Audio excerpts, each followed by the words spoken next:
in the cabbage. Welcome to In the Cabbage. This is crazy. This is pretty bananas right now that we're actually doing this.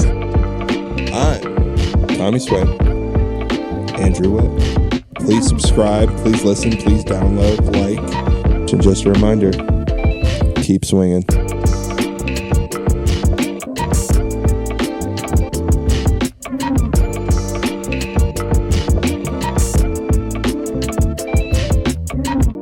Heyo! Welcome back to In the Cabbage. It's your boy, Tommy Swain. To my right, or your left, Andrew Witt. Yo, what up? Hello, friends. How are we doing today? There we go. That's more fitting, huh? More fitting for the Masters. Let's just jump right into it here. Down. Masters. Maybe the best major I've seen in 2 or 3 years. Dude, could not agree more. Could not agree more. It was exceptional. I thought Sunday was amazing. Even as being like a Rory fan at that time, just really cheering to have him pull it off. I think it was like a 6-shot swing in 3 holes. I think the stat was. Bro, I don't know what the hell was going on. There were so many lead changes. There were 3 two-shot swings in the first 4 holes.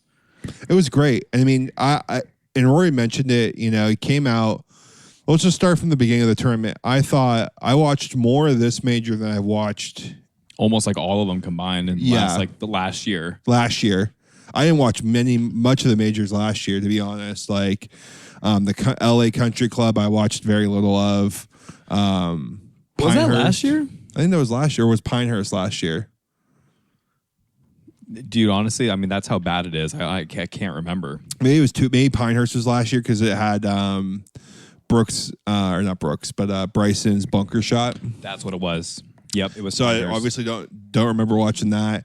Didn't watch much of the Open as well. Didn't watch much of the Masters last year either. It's just it seems like the majors just haven't had a good Sunday story, but like Thursday, great people coming out close. Justin Rose coming out of nowhere and balling out, and it also kind of felt like he wouldn't like continue that streak he was on. For sure. So even though he like had the good lead, I didn't feel like it was. By no means is it clinched. No. There's a lot of golf left to play. Now, if there was Guy Scheffler up there, Brooks Right. Koepka. Right. Now you're a little concerned. You're like, these guys can just, put some magical golf together and keep doing that. Over and over and over again. But Justin Rose, you kind of had a feeling, he's 44. Kind of come up to him. Comes out, has another good day on Friday, I believe, right? Yeah. Still has the lead. Yeah. And then Saturday just implodes.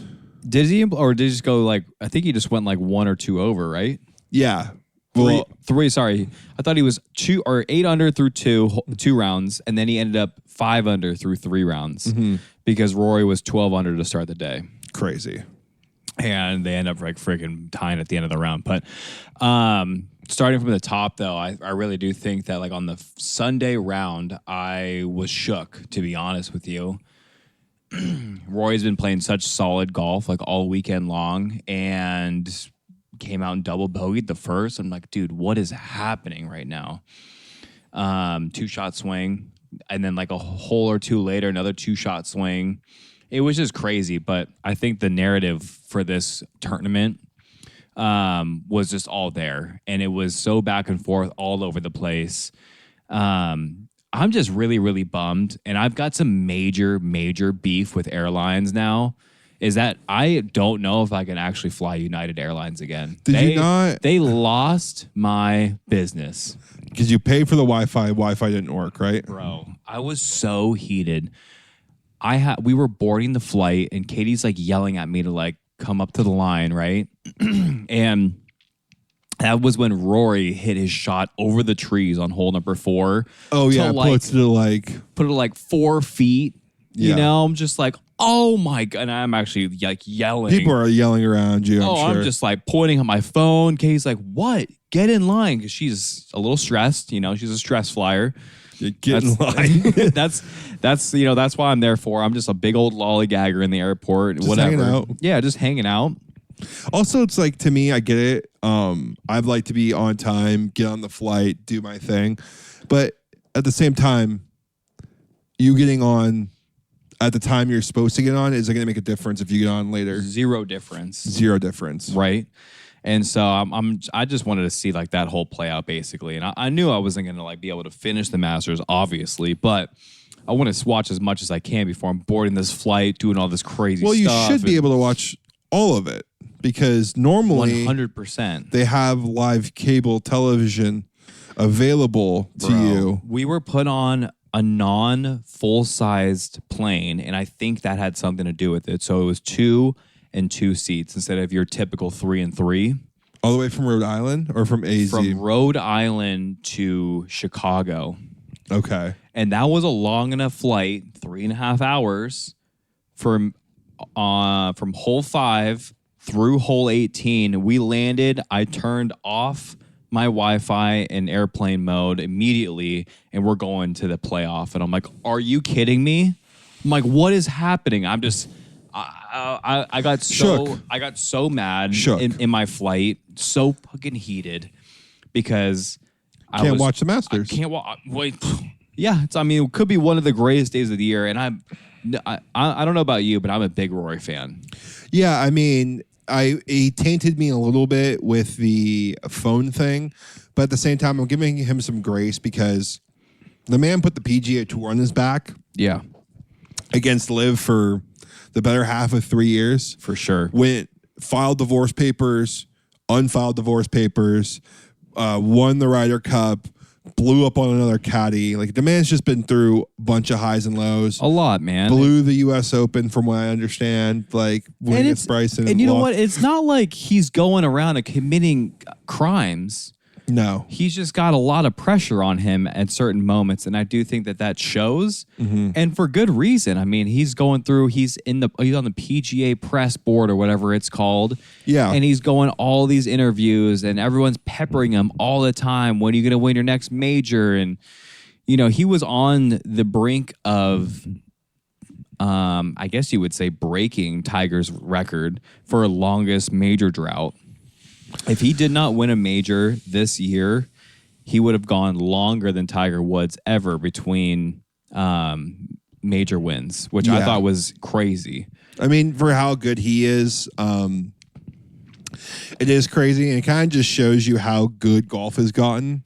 Totally. I don't think we're going to, I mean, someone said I don't think we're going to see another Grand Slam. I definitely think Scotty will get one. Yeah. That's 100% it's going to happen. Yeah, Scotty's definitely going to get one. And Who said that? I'm actually curious. I was playing with golf with somebody. He was like, I don't think we'll see another Grand Slam. I'm like, well, Scotty will pull one off. Maybe we won't see another person with like 10 majors.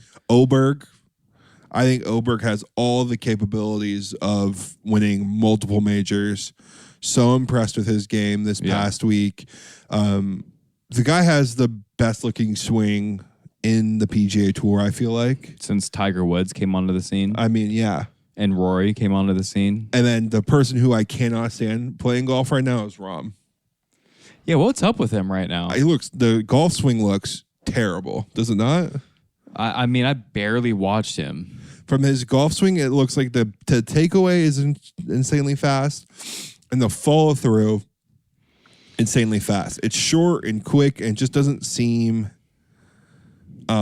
consistent. I think, some golfers benefit from the live 12 events a year with a couple majors if you get lucky.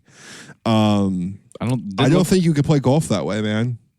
I think the longest you should take a break from golf, maybe a month. Put the clubs down for a month and come back to it. But I don't think as a pro golfer, if you're playing against people on the PGA Tour who play consistently all the time, it's tough. And also, they're not really used to those styles of tournaments. I mean, maybe the PGA Tour players aren't either, but they're used to bigger crowds, way more pressure than your average live tournament. 100%. Right? And they're in the live tournaments, only 3 rounds. I'm sure that doesn't make that much of a difference. One more round, it's like, but like still no cut. Yeah, no cut, no pressure. Yeah, like it's tough to think about. Less reps, less tournaments, less tough courses. You're just not in the shape that you would normally be. Maybe you're chilling way more because you're just guaranteed money as well. You already made your whatever X millions of dollars. Like, you're really gonna go grind from 8 a.m., hit the gym for an hour and a half, go to physio, pick up the kids, drop the kids off, go home, have lunch, then hit the range in the golf and play golf and talk golf and stretch from 12 to 7 o'clock at night or whatever. Yeah. Like, it's a grind, and PGA Tour players are willing to do something like that, where I feel like, you make your hundreds, X millions, like, you got to have a certain level of dog in you to want to do that. And when you go play in Dubai every other year, and you're playing these courses no one's ever heard of, there's no real, like, stakes, there's no real big, huge crowds on these games. Like, it doesn't add very much. I'm with you, dude. But anyways, going back to Rory, hyped. I didn't think I really wanted him to win. I was really cheering for him over Bryson. I think Bryson's probably my favorite live golfer now, which is crazy to say. Yeah. But I just feel like it was Rory's time. I think we even talked about it without being on the podcast that if Rory's going to win the Masters, this would be the one. Scotty's not in form. The live guys don't look too stellar right now either. Mm-hmm. And he's been playing great this year, and has been playing great for like the last year. And he's won a couple tournaments prior to this. It seemed like it was his time and it had to happen. Agreed. And I think he knew it. I think he pushed for it. And it just feels so right to see him in that green jacket. I don't think anyone's looked better in a green jacket. It's like his like home country colors right I know. there. He pulled that jacket on. Because there's some guys that are like, whoa, I don't know. That green, take that off. That's crazy looking. He looks amazing in it. Yeah. Purebred Irishman, man, is just meant for it. And he just did it with such grace. And the pressure that we saw when he broke down crying. And the pure excitement and joy that was like cooped up inside of him. The fact that he was able to, one, recover so many times. I felt like he was in a bunker. Might as well just lived on the beach all round on Sunday. Just highs and lows all day. He came up to hole 15 and he pissed on that 7-iron to like a 203 cover to the front edge and knocked it to like 6 feet. After like double bogeying like the hole prior, and then I thought it was like double bogey, and then he bogeyed, and then he like needed to answer back. Answered back. And then answered again, back again. Yeah, and then again hit another great iron shot on 17. And just stuffed to like 3 or 4 feet. And it was just exceptional to see him bounce back. Because he also had a couple really big mental blips too that I felt for that. I actually wanted to watch this round so badly. I actually watched it last night when I got home because I couldn't watch it on the flight. It was recorded and I watched the back 9. Yeah, it was such an entertaining round from start to finish. Bro, he chucked a wedge from 80 yards into the water. Which is like it's like, Rory, like, for the love of God, you've been going for it all week. Your irons are pure right now. Why are you laying up? Yeah. Why are you doing something you haven't done all But tournament? to his point, though, but to his decision, why would you, like, how do you miss a shot by 20 yards? You missed his landing spot by 20 yards with an 80-yard shot. Yeah. That is a horrific miss. The only thing I think what happened was earlier in the tournament, him and somebody else put the ball behind that hole, chipped on, rolled it off. Chipped on, rolled it off twice. That was Rory. Rory did it once, and somebody else did it twice in a row. You're talking on the par 5 when they went over the green on number 15. Wasn't that the same hole?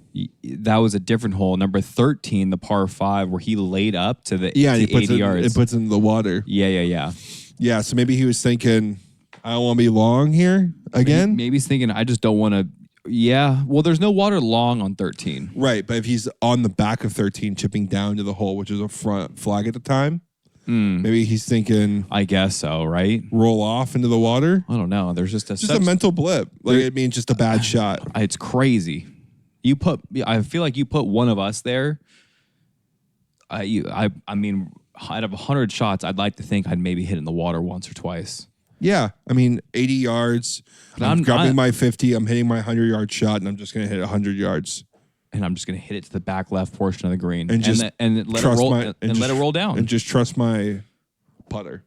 Yeah, trust the putter. Just trust the putter because that's what's kind of been working for him. You laid up, you can't bring bogey into play. And then he goes double. It was wild, dude.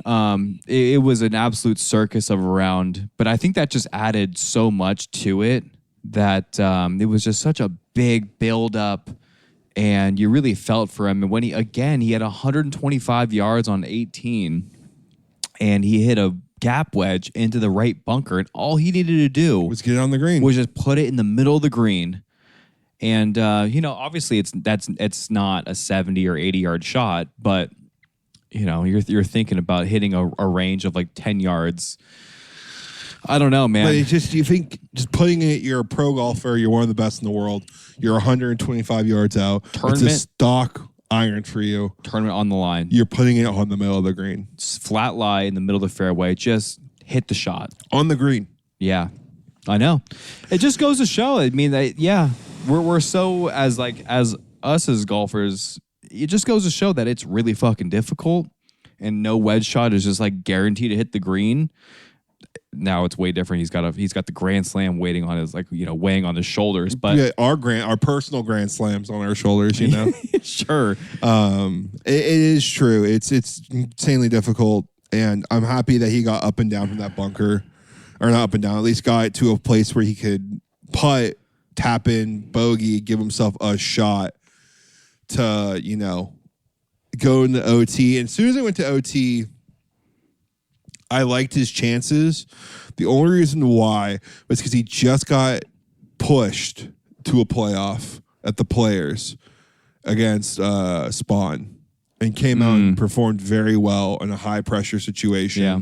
Next day, and I thought, well, he's been here once and won it, so he's done it before. Come out and do it again. Did you hear the quote from his caddy? Uh-uh. Goes up to Rory after he bogeyed number 18 and says, hey, would you take at the start of this weekend, would you take a playoff against Justin Rose to go win this Masters tournament? And Rory says, yeah, I'll take that every single time. Yeah. He said, yep, let's go win it then. Absolutely. If you gotta think you can beat Justin Rose. You're gonna be 20 to 30 yards ahead 40 of him. past that man. You're gonna be so far past him. You are a stellar iron player. I just don't love that the Masters isn't 3-hole playoff. I don't know why it's just one. Yeah, you know what? I don't really care because it ended in that fashion. I agree. I do think that it should. The U.S. Open or the Open used to be 18 holes. Yeah, you can't do that. That's insane. Can't do 18 holes. I agree. Maybe 3 holes. 3 holes should be. If the Players can do it, the Masters should be able to do it. And you just go back to Amen Corner. That would be wild. And go play those 3 holes. 11, 12, 13. Mm-hmm. Dude, 11. I think 11 could be the hardest hole on the PGA Tour at some points. It's just the whole course looked stellar this time. Yeah, didn't it look exceptional? The grass. It looked crazy. I don't know. It just seemed that everyone was really wanting to be there. It seems like the live players were dying to be a part of it again. I don't think if I'm PGA Tour right now, you know what I'm doing? I'm not negotiating anymore. You want to take all the players? Go ahead. Sure. I think you just you're kind of backing it up that you just had the far superior product. That's what you're saying. There's no doubt about it at this point. No, there's none. You're not going to take Rory anymore. You're not going to take Spieth. You're not going to take what? You're definitely not taking Scotty. Yeah, I don't think those guys even care anymore. They're like, dude, that's kind of the hype around Live is done. Right, they're not even offering that bag anymore. They're not even offering the $100 million bags. They don't have the money. They don't see any return. They're seeing zero return for their game. Other than that, I did think Bryson did a great job. I am kind of tired of he's the everyman's player narrative about him. I don't know if you heard reports that afterwards. What's that? He's afterwards, after the term, he went to go walk around the neighborhood and he saw some guys in their backyard rolling putts. He went up there and rolled putts with them for an hour. He's kind of like clip farming. He makes a putt on like 16. He's standing there like staring the crowd down. He's really trying to build the crowd to it, and it's great and everything. But at the same time, it's like, I don't know. It just seems a little corny to me at times. Oh, I see. I do like him a lot now. I think it's just fun. Yeah. I don't mind it, honestly. I kind of like it. Yeah. I can see why you think it's corny. I just kind of like it because everyone is so cookie cutter. Everyone is so right. Try to be all like stoic and like not show any emotion and just like lock in. And I'm just like, I want some enthusiasm. I want some personality out there. I love the Harry Higgs. I think that's why he's so popular, right? I love God, dude, what's his name? Joel Damon. There's another young kid that played with Tiger Woods last year at the Masters. Neil Shipley. Mm-hmm. Love Neil Shipley. I think Bryson kind of fits in that category too, Yeah, I agree. In that aspect that he is, but it just seemed, I guess, like it became that like Rory isn't for the people. The narrative became Rory wasn't for the people, and Bryson's so for the people. Oh, I see. And it's like, okay, let's hang on here, because then also, I don't know if you're the drama, like Rory didn't talk to Bryson at all during the round or even after. Who cares? Like, who gives a shit? What you're playing against him for the Masters championship. And then I don't know if you saw them warming up on the range or something like that. And it was like Rory made a joke like, I gotta get my revenge from the last US Open. Oh, yeah. And Bryson was like, well, to be fair, you kind of did it to yourself. Yeah. Like, total shot across the bow. I sent you that clip on Instagram. Right. Total shot across the bow there, just adding fuel to the fire. He's like, oh, we're locking in. Like, if I heard that, and I'm Rory, and I'm like this extreme competitor. And I'm not talking to the man. I'm not. Tiger never ever caught any slack for not talking to his competition. He never said it was any tournament he wouldn't chat with them. None. Yeah, none. Not even like your round on Friday. Yeah, hey, sorry, he's trying to win something that's historic that hasn't been done in years and years and years. Yeah. It shouldn't even be a talking point. I agree. I actually can't believe it came up. I saw that. I'm like, what a joke is this? Is this for real? Like, why does anyone care? Yeah, and I know Bryson can't answer it any differently. Like, oh, did you have a conversation with Rory? He'd be like, no, Rory was locked in, doing what he's supposed to be doing. You know, like I wasn't really out there particularly trying to chat with him either. Like, they're not going to have a conversation. I'm trying to beat the guy. Like, it's pretty much one-on-one at that point. Pretty much. I mean, it was kind of a 2-horse race until Justin Rose fired off a 66. So Oberg could have had a crazy round.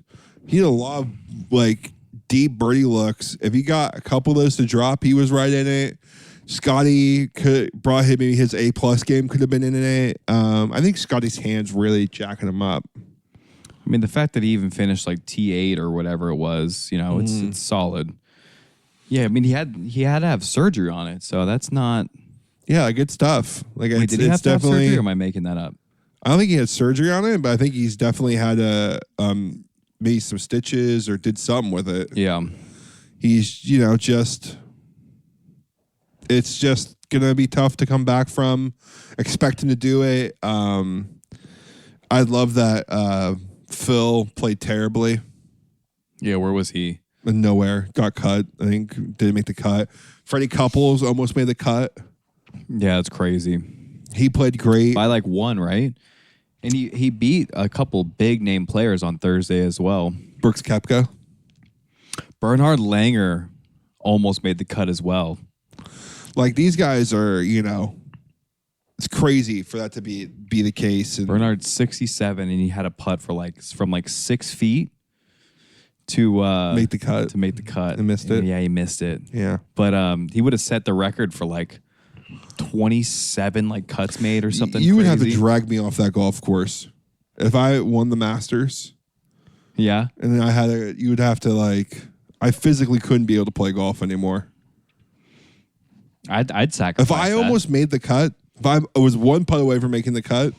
Oh, and you missed that? Yeah, I'm coming back next year and trying again. Yeah. I agree. Why wouldn't you, It's such a magical place. If you have the ability to play it, you play it. Do the members, or not the members, the people who win the tournament, do they get to play it like? Yeah, whenever they want and whoever they want with. Really? Mm-hmm. That's amazing. I got to send you. There was a PGA Tour post on Instagram, and it says like, what are some of the other things that you get, for winning the Masters. Mm-hmm. I don't remember them exactly, but that was one of them. You can come back whenever you want to, and you can bring whoever you want. That's awesome to play. That's epic. Also, I guess I complain about the course's mud balls. I don't know if you heard Jordan Spieth comment about mud balls out there. You can't bring it up, but it is what it is. I am ready for the PGA Tour to do two rule changes. Lift, clean, and place anywhere on the fairway, as long as you're within the fairway. Yeah. And you're able to move out of a divot anywhere in the fairway. Yeah. If you're in the fairway, you shouldn't be punished. I don't know. Maybe you don't go lift, clean, and place. Maybe you go lift, clean, and drop. Lift, clean, and drop. I'm totally fine with instead of place. If they have an issue with the place, lift, clean, and drop. Lift, clean, and drop. That's a middle ground. That's something that I'd be able to get behind for sure. Because there's plenty of times you nuke a drive 310 right in the middle of the fairway, and you're sitting in a divot and a mud ball. I'm like, I should not be penalized this aggressively. And I think a lot of the PGA Tour players would agree with this. It's going to be, I can't see it going any other way other than full agreeance from the players. I mean, it's just, you're in the fairway. You shouldn't be punished. It's that simple. I should be punished if I'm in the rough. Yeah, if I'm rough, mud ball, stick on it, divot, who gives a shit? I'm in there. Yeah. But if I'm in the middle of the fairway, and I'm sitting dead square in a divot like that. Agreed. That's not. And I'm not saying no close to the hole, like on the edge of the divot, on the back side of it. Mm-hmm. Not left, not right, not in front of it. Behind it, right on the edge of it. Play it as it goes, like a normal driving range session. Yep. Steph Curry just hit a huge three. That was ice right there. That was crazy. That man always delivers, bro. Other than that, other sports news, you got any other comments about the Masters, big guy? I don't. Let's move it right along here. I mean, we made a comment about basketball. I say we just roll on into the Lakers and some Lakers stuff. Lakers third in the West. We got the Timberwolves first game on Saturday already. Wild, dude. Wild. Came so quick. So fast. Like, it's going to be great playoffs. I love what the Lakers look right now. I don't love the Timberwolves matchup. Strictly because of Rudy Gobert. We have Jackson Hayes. I don't think Jackson Hayes is. I don't give a shit about Rudy Gobert. You think he's going to be an issue? I do, but just because of his size. Yeah, but he can't dribble or can't shoot. Yeah, but he is really good at defense. Doesn't give up a lot of second chance opportunities, and Luka isn't as quick as he once was right now to be able to like kind of move Rudy off his lines a bit. Sure. I think Rudy being switched on to Luka right now isn't that big of a deal. Rudy being switched on to LeBron, not that big of a deal for him.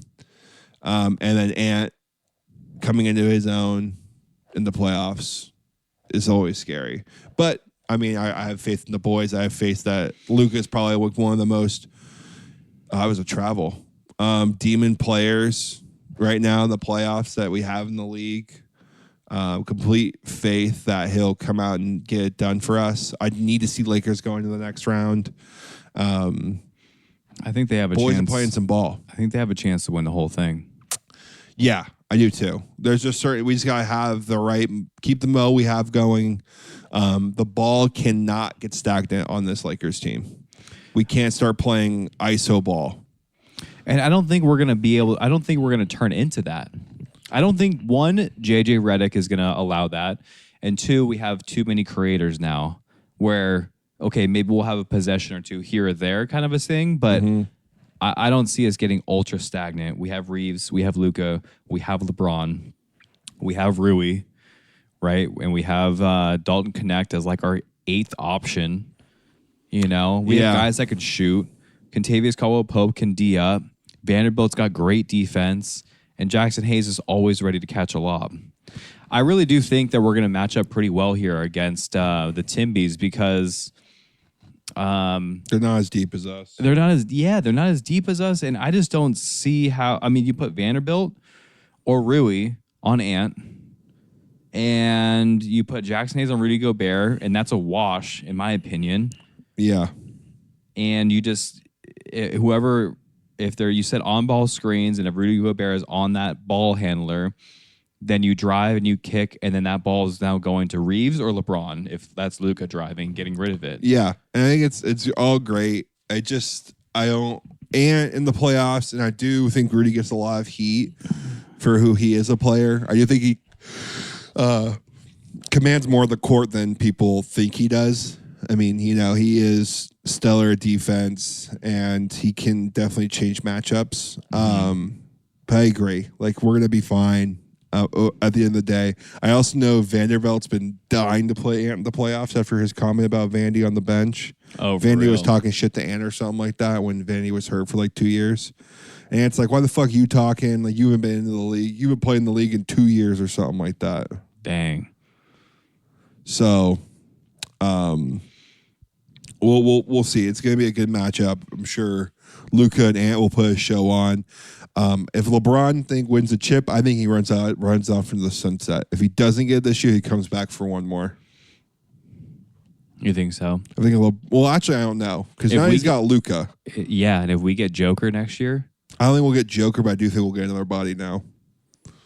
I think Joker just signed an extension, so unless we're willing to give up Austin Reeves, first rounders. Damn, did we really? Yeah, I think he just signed an extension. I could have sworn that he didn't. That he was like the front runner. Like we were the front runners. Well, we're definitely the front runners if he's going to leave. Like, but I also don't want to give up what we have right now on this bench, who we have coming off this bench. The only player that I'm willing to give up right now, there's two, Rui Hachimura and Dalton Connect. That would actually we'd get some capital from. Yeah. If you had to give up those two players to get something back with a first rounder, I'm happy to do so. I don't want to lose Dalton, but I don't think he's totally happy being a Laker, and I don't think he wants to be a Laker after what happened with him when we were trying to trade him for That's fair. Summer. That's fair. That's totally fair. I think, he's not going to want to, and he's like gotten way less minutes recently. He goes through these high-low minutes with us. We're just so deep. It's a bummer because I think he's going to be a player that is going to be like a D'Angelo Russell, if you will, or like what's his face, Julius Randle. Yeah, I think he's going to be great. He's going to be a classic Laker who leaves and balls out. Yeah, and he'll be an all-star, and he'll be great. But I think it's a matter of getting the right price for Connect, and if teams actually see that same value as we may see in him, honestly. And then we probably should try to grab a center. Off of it. So get another Jackson Hayes, bro. He's great. Jackson Hayes should never leave our team. We've learned our lesson. We got rid of Dwight when we could have kept Dwight, and we got rid of JaVale when we should have kept JaVale. Do not lose Jackson Hayes. Mm-hmm. Jackson Hayes needs to be a Laker until the day he can't run anymore. How young is he as well? Is he like he's 24? young. He got bounce. He's young. He plays well with Luka. LeBron's kind of like told him to shape up. He is a little bit of a woman beater, but like, what great athlete isn't at this point? I mean, I just got to keep him on the straight and narrow here. Yeah. Yeah, I mean, loving that. We're watching this amazing Golden State Memphis basketball game kind of bringing in. Hockey playoffs are coming in. Baseball season's looking great already. Baseball's been actually interesting with the new torpedo bat being introduced. Is that what it's called? The torpedo bat? Oh, that's what people are calling it. Crazy. What are your thoughts on that, actually? Because it's not illegal. It's great. If it's not illegal, it's totally fine. Now, if it's totally jacking up the game of baseball, like too many runs are scored, the MLB's been doing a really great job of implementing and taking away things based on like stats, statistics on things of that nature. Agreed. I have no doubt that they will do what they need to do to fix the game of baseball. I don't think now I need to look at the stats and take a look at this. I don't think the bat is doing enough. yes, people did freak the fuck out when like the Yankees scored 20 runs in that one game, but I don't think it's happened very much since. You still got to put the bat on the ball, and the pitching is exceptional. And I think the MLB, this is my take, I guess. I think the MLB would actually be hurting the game if they got rid of the torpedo bat. Yeah, I mean, you got to look at the stats. It's not illegal. And it's going to change the bat industry because now people are doing custom bat fittings upwards of like $10,000 right now. And why is it only taking, I'm actually kind of pissed we didn't think about this. Why is it now in 2025 that we're realizing that the bats can be custom made for you? Instead of just grabbing, oh, this one feels good, 33-inch, 32-ounce. Whatever. This one feels good. I'm going to play this one. Like, hit the ball like towards the lower end of your bat every time, you know? Like, that's just, it makes total sense why. You get custom fit for golf clubs. You get custom fit for, I'm sure putters, you get gloves. Lacrosse sticks. Yeah. Well, I mean, why has that not happened? Hockey sticks as well. How much do you like the curve? How short? How tall? How long? It's just baseball makes sense. In fact, the torpedo bat was being used in the playoffs in last season. Yeah, what's his face from the Yankees? I wouldn't say Bartolo Colon, but it's definitely not him. Stanton. No, I thought it was someone else. Stanton. I thought it was a second baseman from the Yankees. He started using it this year. That's Jazz Chisholm started using it this year. But Stanton started it last year, resurrected his career, but also has double elbow surgery this year. Who? Stanton has torn 2 tendons in both of his elbows. What the hell? I did not hear about this. Tore a tendon in both of his, one tendon in both of his elbows. And reports are leaning that it's because of the bat, the unevenness of the bat. That's crazy. So he hasn't said it, and the guy who created the bat hasn't said it, but the reports are starting to lean that it could be the issue. What do I mean? Is it too early to speculate what's happening with the bat, or is I don't think baseball players? I mean, for me, it would be the idea of like, I guess if you're used to swinging something for your whole life and your body gets used to it, and you grab something different and the weight feels different, and you're swinging it differently, maybe you hurt yourself would be the only thought of why that would be happening. Kind of like if, I guess, you're using a certain type of golf club and you switch to a different golf club and it's heavier, like significantly heavier, that breaks in a different spot. Maybe you might hurt yourself. Yeah. Because you're doing so. I don't know. Makes sense. But, yeah, I mean, other than that, I think we're in a great spot for sports. I know this is some of my favorite time of the year. Playoff hockey, playoff basketball. Are you going to actually kind of lock in a little bit this year, a little bit more for hockey? Yeah, absolutely. Yeah. Playoff hockey is always a good time. I kind of lock in for playoff baseball or basketball. Usually I watch almost a lot of playoff basketball games just because now you can actually kind of watch these teams with something on the line, so you get to watch some new players. Hockey's going to be fun to watch. Yeah, man, I think sports are in a good spot here. Other than that, we want to touch a little bit about like some personal life stuff. You went to Rhode Island. How was that? Rhode Island was great, man. Everything except for the weather. We kind of got screwed. Yeah, a little screwed. Mm-hmm. However, I will have to say the weather did make it very, very ideal as far as our ability to like pop around and maximize our time with the cousin. One really, really cool city. We flew into Boston. We got to hang out with Nick and his wife, Britt. Ate some bomb Italian food. Great. I crapped my brains out because I had a deep dish pizza, but totally worth. Dude, it was crazy. There was as much cheese as there was dough. You would have been in heaven. I don't know. Deep dish, I don't like deep dish pizza. It wasn't like deep dish. It was like a semi-Detroit-ish style. Okay. It was like not like...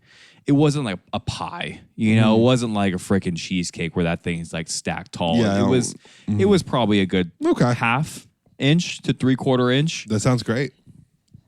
The flavors were fantastic. The crust was amazing. It just has so much cheese, bro. It's just insane. That's besides the point. Dinner was great. We're mobbing around in a freaking minivan. The streets over there are crazy, bro. Crazy. Yeah, they're old school, right? Bro, I have no idea what's happening. In Boston or Rhode Island? Both? Yeah, both. They're Boston wild. streets are bananas. They're so intimidating. Random. Rhode Island, I would know nothing about, but yeah, I don't know. It's just random. And then so originally the baseball games, we were going out there to visit Nate, senior year over at Brown. If I didn't go, I'd be kicking myself in the balls. Honestly, we were making so many excuses, and we had we were getting married like the year prior, and then I don't know what else happened like the year before that, but it felt like everything was just lining up to not work out. We finally pulled trigger, and anyways, the games were supposed to be on Saturday, 2 of them, and then 1 of them on Sunday. Well, because it was raining and 35 degrees outside, they moved 2 of the games to Friday. Okay. And then one of them was supposed to be on Sunday because the Saturday game, it was just going to be so cold. And then for some reason, they moved the game to Saturday. And my God, was it frigid out there. 34 degrees, wind chill of 24. So it felt like 24. You looked frozen, my guy. Bro, I had 4 layers on, a beanie, hood up, 2 pairs of pants on, double socks, and I'm at the top of every inning. I'm going down the sideline, and I'm taking jogs. Right. It's that cold. It's freezing. Bottle of vodka, of course. There you go. Got to get the juices going there. Got to keep the alcohol blankie on. And we are in the bottom of the 9th. And I'm like, oh my God, dude, there's no way we're going to go to extras right now. And there's just no telling how long a baseball game's going to go. Right, near an extras. They actually walk a player. Guy goes on first. They switch pitchers. And I'm like, oh my God, all it's going to take right now is just a double. Double, baby. Come on. Ropes a line drive down the third baseline. And I just start screaming. 1, because they won. But 2, everyone wanted to get the hell out of there. Refs included, umps. Dude, it was just not comfortable. I don't know how you can play baseball. Yeah, my hands would be so tight. Frozen. And my cousin plays right field. Wind is coming off the left field. And I'm just like, dude, I don't know how you're standing out there. I mean, he's got like the freaking full ghillie suit on out there, right? The mask that goes up covers the nose. He's got like a beanie on and then a hat. He's got like 2 layers on. It's just like, this is wild. This is baseball? Right. Yeah, right? Like, this is crazy. So yeah, anyways, we didn't catch the games on Friday because we flew into Boston, but we at least caught 1 full game, and it was awesome to see them win, bottom of the 9th, walk-off double. And then because they didn't play on Sunday, hey, we get to go out drinking with the boys. Right. So we rally up, ate some more pizza. God damn it. My stomach was just in shambles. Yo, Didn't you leave Sunday? Broken. So we you were drinking Saturday. Yeah. We drank Saturday night. Yeah. So it was great. I'm like, oh my God, no game Sunday. Boys, we went out to a country bar. Katie had like a little bit of a moment, flashed the dude like a 50 because we were like standing outside in the frigid cold. She got us a table for $50. I'm like, this is crazy. $50 gets you a table? Yeah, absolutely. In Rhode Island? Probably. Damn, all right. Right. Super cool because we ended up just like hanging there for like 2-3 hours, kicking it with all of his boys. And it was just cool to see him in that element because, you go away to college, and at that time, he was 17, 18. Right. And then when you go visit him in his senior year, and I don't see him a whole bunch. When you're going off to college and those 4 years of difference, it's a big difference for like your maturity. Yeah, as a freshman to a senior year, you're like a full-fledged adult man. By the time you hit senior year, you're starting to get it. Exactly. So it was cool to see that and kick it. And then Sunday we just grabbed like a quick little brunch with him, and then we were off to the airport at like 2:00. And then the Masters. And then my torture begins. Yeah, I don't understand how they didn't have cable TV for you. They didn't have Did they have the QR code where you can download like their entertainment? They had a similar situation, where I had to like do. it was a QR code, but it was not for live TV. It was no satellite, no cable. It was a predetermined TV show like list in movies. Okay. And I'm like, that's the in-flight entertainment. And I get that. And so I was like, dude, damn, okay, like let me just buy this Wi-Fi. And didn't work. Dude, Wi-Fi. I mean, I could barely get an email or a text. Did you like tell them like, hey, the Wi-Fi isn't working? Yeah, and they reset it and it didn't work. Your boy was heated. I mean, it's just... It was a good 30 minutes of me trying to figure it out. Well, I mean, because you're just point, praying, like, please, God, I want to just watch anything. I could hear it at this point. That's all I want. Yeah. And also, I'm going in, I'm looking at everyone in the plane. And nobody has it on. Nobody. And I'm thinking, okay, if I can't figure it out, there maybe is one person here. See, I would have just turned my phone off, never have looked at it until I got home, and watched the Masters. I don't know how I was supposed to do that. I mean, I got home at midnight. Yeah. So you're going to have to wait until the next day, but you had work. The following day. Did you go work Monday? Yeah. Tough. And like... everyone's like, I had a side bet going on at work, and they're like, "Oh, Andrew won," and da da da. I would have known. There's no way. Did you win? I won my fantasy league. How much? How much money did you win?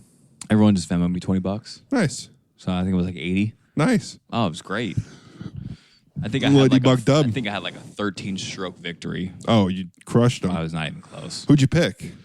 We could not pick Scheffler and we could not pick Rory. Okay. And you had to pick I know you know, but we had to pick a USA, an international, a prior winner, a first timer, and a wild card. Right. I went Bryson for American. I went Ludwig for international. I went Rahm for past winner. I went Aaron Rye, which is the Englishman that wears 2 gloves. Mm-hmm. Was the first timer, and Colin Morikawa as my wild card. Great pick on the Colin.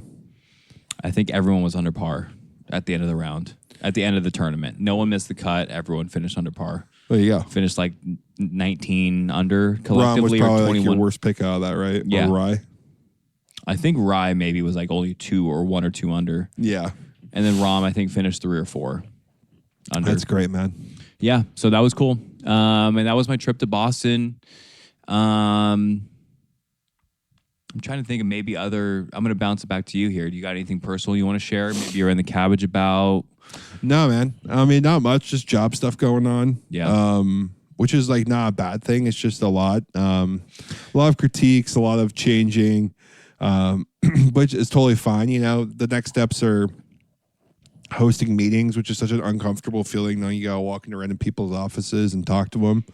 And I'm sure after the 15th, 20th time of doing it, it becomes so much easier for you. But at the moment, it's like, I don't really love the idea of walking into a person's office and like striking up small talk. No, of course not. Other than that, you know, it's starting to ramp up here for me. That's cool. Do you feel like you have the support? Yeah. That's great. That's all you can ask for. Yeah, like especially after your last gig, dude. Yeah, I mean, it's not anything that's, I don't not feel the support. Like I'm definitely getting it. The training is there. There's no doubt I can talk to somebody and hold a conversation if I need to. It's just a matter of like the grind of it, but for the most part, the job. So here's pretty easy. Yeah, I think that's really cool. It's great you're gonna have that support system. You're doing something new, different.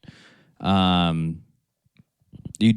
job was slow for you for a long time, so it's just I guess now it's just like really picking up. So it's like whoa, what's happening? Well, yeah, I mean it just became after we got done with the conference. I was in Philly.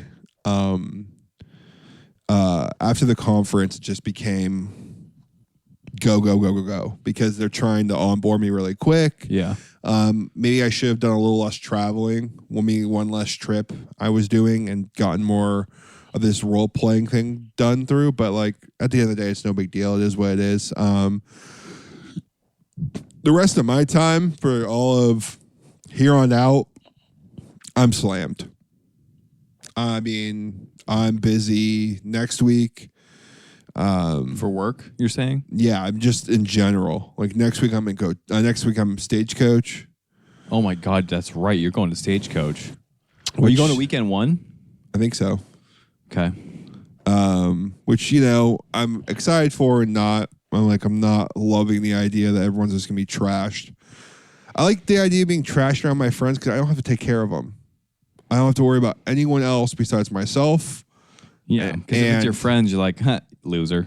Right. Like most of my friends can handle themselves. I don't need to baby them. But like my wife, you have a sense of obligation that you need to take care of them. Yeah, like I gotta make sure they're okay. Like if it's you and me, like we can be fucking trashed. And I know like I can get you back wherever I need to get you. And you can get me wherever I need to go. Right. And like we'll figure it out the next morning. Like helping us out is very minor compared to like your wife being absolutely trashed. Right. Or your mom being like hammered.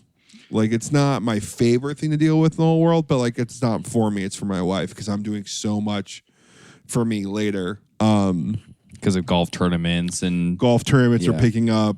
We're gonna finish off our golf tournament in May. We got a lot of stuff coming up. Yeah. And then and we are totally fucking Barstool. Yeah. Coming at the end of June, which is gonna like be quicker than you think. Oh, it's right around the corner, doggy. Right. It's gonna be like I come back. I'm gone like multiple. I'm gone for like 5 days in June. I'm gone for like 8 days from work. Oh, in June. That's right, because you're gonna be going to Oregon. Yeah. So I'm gone. I'm gone Saturday to Thursday. That last week, and then me and you live Friday night after work for you. That's right. That's why we were talking about. That's probably why your work is pushing so hard to onboard you. Well, not just that. They didn't realize that. It's just that the person who took my role over is in another role now, and they're pushing me for my own benefit to get me on the commission plan, but also because it's like I need to start traveling. Gotcha. So going back, I wanted to ask you a couple questions about your job, and more specifically, I think it's something that is cool that we can talk about, and maybe help people that are listening. Like, comment, subscribe for this. Do they do? Okay, let me actually back up one more second. When you're gonna go and host these meetings and these conferences to random people's offices, how much prep work do they do for you? All of it. That's great. But how much prep work do they do as far as you knowing what to expect, reading the room? What energy level do you need? What kind of like facade and character do you need to be put on? Yeah, because I think that's a lot. I think that's a lot of it.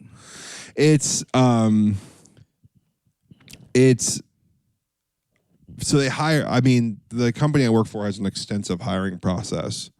I mean, multiple interviews. So they hire you. They have a good sense of understanding of who you are, and they really want you to be you. Is a big factor. They want you to have your own voice when it comes to sales. That's why they hire you. Your personality, or you show some sort of drive in sales. You don't have to be like the best, most personable person in the whole world, but you have to have some sort of drive and understanding for sales. Sure. Now prepping, I multiple times practice meetings day in, day out. Sometimes the meetings are a bit more of a layups than others. In these practice sessions, I've only had 2 meetings in all the traveling I've done where one person said they didn't like our company and the other person completely stonewalled us. And that happens. Like, no matter how much you practice, of course, you're going to meet somebody who doesn't want you in their office. And it's your job to read the room. Like, you also don't want to, because I'm traveling with my customer to meet their customers.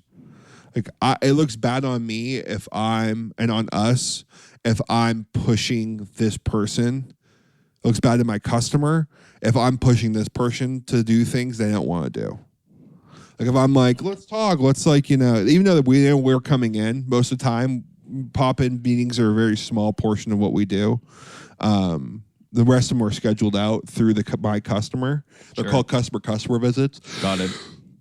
If I'm in there, there's like pushing the demos, pushing our platform, pushing this, and they're like, I really don't have time for this. I need to go. Like, I got like my kids' practice. Like, I'm slammed right now. Like, I'm sorry. and I'm just pushing, it's a bad look on me. Now, but it's also on my, people, you're busy people. You don't want people in your office, even if you have a meeting scheduled. Some of these people are very busy. They're small mom and pop shops, and they don't have like a whole bunch of time. But if you're in if you're in that meeting, sometimes you just gotta run the meeting. It is what it is. Yeah. Our name carries a certain weight, and the people they work with, who we're traveling with, they do business with quite often. So if they kind of they should give us a time for their own personal bit. It'd be like walking into a golf retail store and Callaway walks in and they have a Callaway sales rep and a Callaway ball dealer. And you're like, do you have time to talk about Callaway? You're like, yeah, like, gotta have the time. Like, it is what it is. Like, maybe you don't want them in there pitching these new golf gloves and clubs and balls, but at the same time, it's like we wrap all this stuff. But we also like sell a fuck ton of Callaway. Right. So we kind of gotta like hear what's going on. Yeah. So makes sense. Okay. Do feel prepared in that sense, but it's just the same time. It's just not like a, like a comfy feeling. You feel very salesy at times. You're like, oh, let's like let's call it in. Let's do this. Let's do that. And it's just like it's not super comfy at times. But that is what it is. That's what sales is. Sales is being okay with like for my conference in Philly, I had to schmooze a room. I had to like walk around a full room full of people I didn't know. I couldn't talk to my teammates. Like, you kind of like look down upon if you're talking to your teammates too much. Yeah. Because like they're supposed to be talking to these customers. Right. And now you're negatively affecting them, connecting themselves and the company to other customers. Right. Yeah. So like it's not a social hour for us to get to know our people. It's a social hour for you to get to know our customers. And so it's not like you're playing like speed, you're like, hey, what's your name? Like blah, blah, blah. And you just kind of realize that you're hired for a reason. And I'm dealing with a lot of trauma from like other sales jobs I've had, where like you shouldn't have been personable. You're always digging for more. No is not a no. Like things like that. And this is a very much, if anyone who wants to get into sales, there's so many. I guess I didn't know there's so many different types of sales you can get into.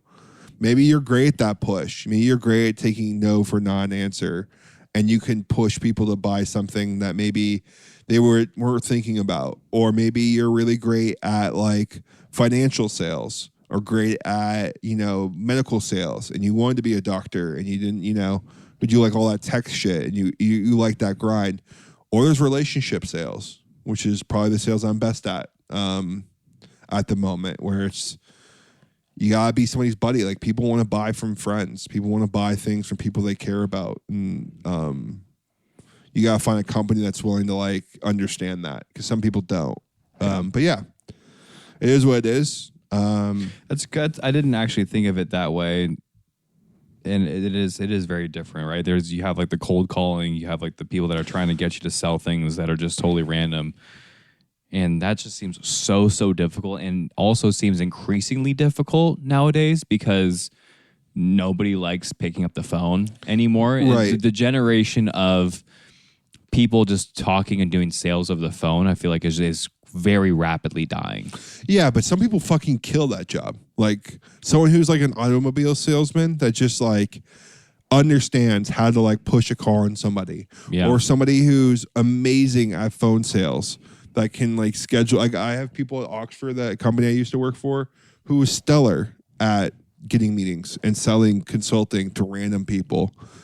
Like, it's a talent they have, and it's a grind they're okay with. Yeah, it's crazy. Like realtors, like it's like a certain type of sales that I don't have that niche for. I don't have that. It's crazy because I definitely would think, I know you do, but I feel like I've got a crave for a relationship, and it's like, why am I sometimes I always ask myself, why am I doing something if they don't even care about me or the relationship? I don't know. I crave that. Like, at my work, we have a lot of our vendors that we work with. And like, if I don't have a relationship with the vendor, I'm like, why? I mean, obviously it's my job to like look out for them. You don't make it very incentivizing for me. Right. You know? It's not, it's tough too. 'Cause like, in relationships, in relationships in general, and relationship sales, you still gotta push people. And in most relationships in life, you try to push your friends or people you know into doing something. So it's going to benefit them, right? And if you know the product you're pushing is a good product, which we definitely have, and we're backed by a lot of things, makes it easier for sure. It makes it way easier to be like understanding what you're bringing in. Also, having a company that understands the job, like someone who's like tangibly been in your shoes, who is a salesperson. Who they aren't trying to force something down your throat. Like you have to X, Y, and Z. I have meeting goals I have to hit. That's mostly sales. But sometimes it's a meeting goal and a close. Sometimes it's a meeting goal and you have to bring a certain amount of money in. That's not my company, thank God, because we can't force people to use our platform. We can only just suggest and show. But anywho, I like that. Yeah, man. It's definitely something to think about. You know, I thought I was terrible at sales my whole life. I've been told, you're a sales guy, you're a sales guy, you're a sales guy. Tried multiple sales jobs and never went anywhere with it. And found one sales job. It's like, oh, maybe I was just looking at the wrong type of sales. Mm-hmm. And I didn't know there was multiple types of selling. Yeah. But anyways. That's cool. Good deal. All right. Anything for the people? Let's put a bow on it. Like, comment, subscribe, because we're in the cabbage. We're not going anywhere. And just a reminder, keep swinging.